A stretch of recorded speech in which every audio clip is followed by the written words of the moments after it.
Hello viewer, today we'll learn about double attack. Let's get started. So, what do you see on the board?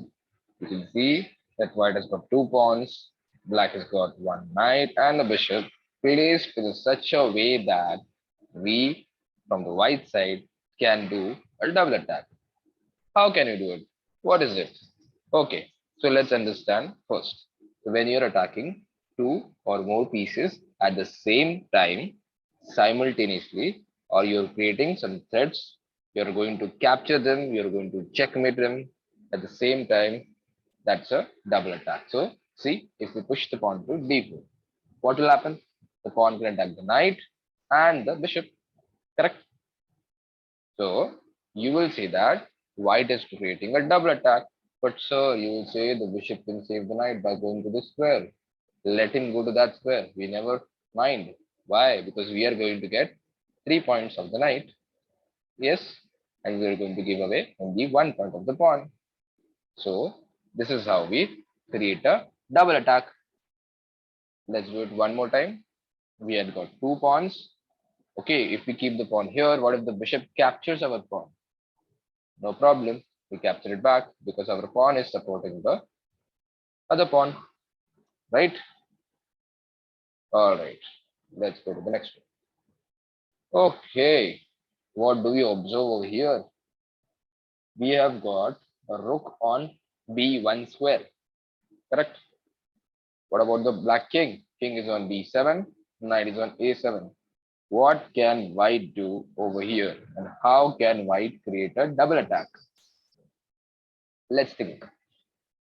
What about the knight, sir? We did not discuss about knight and rook. Hmm.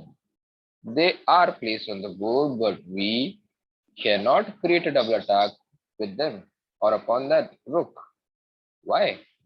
See, it's very simple. If we think of giving a check to the king on knight e5, the king will simply move away. But sir, what if the king moves here? Again, will you be able to do a double attack? Kind of. See, if you go over here on c6, is it a double attack? Yes, it is. But you know what? The knight can simply capture you. It's not going to be the of any benefit to you. Okay, so you should not play knight c6. It's not going to be that good. You can simply play rook b7 and it's done. Correct? So any which ways, we can just directly play rook b7 at the first instance and you're done with the double attack. Why? Because you're giving a check and you're going to capture the knight. So the king moves and just grab the knight. You get 3 points. Right? Let's look at another example. White to play. We'll take, yeah, this is going to be interesting example actually. So I'll give you a few seconds to observe. So you got the bishop over here, knight on c3. Bishop is trying to attack the knight on e5. The bishop is there on b6. The pawn is on c4, d3.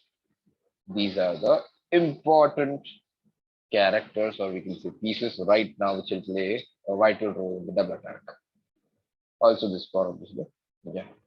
So let's look at the solution. So in the first move, we'll not be able to create a double attack. So what shall we do? We shall invite him. How? What will do, sir? We'll play c5. Why? If you play pawn to c5, the opponent has to do something with his bishop. So what if the bishop captures our pawn? We are going to lose 1 point. Never mind. What next comes is a pleasant surprise for the black player. Guess what? White can simply play the pawn to d4. What will happen now? The opponent has to save at least the bishop or the knight. So whatever he saves, it's up to him. If he captures the pawn, it's okay for us. We can just capture it back. Or let's say he plays the knight to g6. We'll just capture the bishop. How many points we are going to get? We are going to get 3 points any which wins. So I believe you all are getting an idea about how double attack works.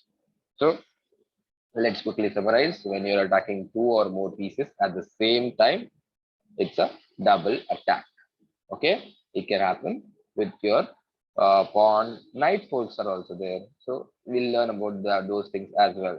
Bishop can create a double attack, rook can create a double attack, pawn can create double attack, these can create. Yeah, all right. So thank you so much. We'll see you soon.